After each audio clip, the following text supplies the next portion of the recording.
నమస్కారం, DR focus కి స్వాగతం. ఈరోజు మనం తెలుసుకోబోయే ఔషధం మొక్క పేరు శతావరి. ఈ శతావరి మొక్కని ఉపయోగించడం వలన మనం సకల రోగాలను నివారించుకోవచ్చు. అలాగే ఈ శతావరి మొక్క మనకి దివ్య ఔషధంలా పనిచేస్తుంది. ఉదాహరణకు రక్తశుద్ధి, హృదయ మూత్రపిండ సంబంధ వ్యాధుల నివారణలో, బాలింతరాళ్లకు పాల వృద్ధి, వ్యాధి నిరోధక శక్తి వృద్ధి, వీర్య వృద్ధి, మధుమేహం, చల్లదనం, నాడీ కాలేయ వ్యాధుల నివారణలో, పేగులో పుండ్లు, అలాగే అతిసార, రక్త విరేచనాల నివారణలో ఈ శతావరి మొక్క ప్రధాన పాత్ర పోషిస్తుంది. శతావరి మొక్కని ఎలా ఉపయోగించుకోవాలో ఇప్పుడు మనం తెలుసుకుందాం.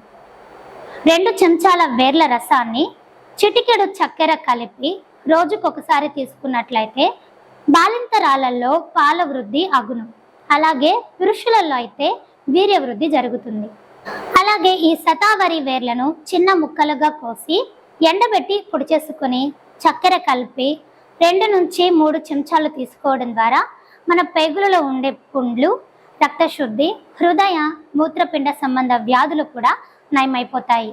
అలాగే పచ్చిగా ఉన్న వేర్లను చిన్న ముక్కలుగా కోసి మజ్జిగలో మరిగించి రోజుకు 2 సార్లు గ్లాసు చొప్పున తీసుకున్నట్లయితే ఈ అతిసార, రక్త విరేచనాల వ్యాధులను కూడా నివారించవచ్చు.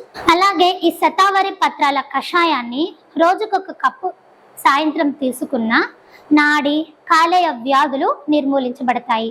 ఇది శతావరి మొక్కకు సంబంధించిన ఔషధ ప్రాముఖ్యత మరియు ఉపయోగించు విధానం. ఈ వీడియో కనుక మీకు నచ్చినట్లయితే లైక్ చేయండి.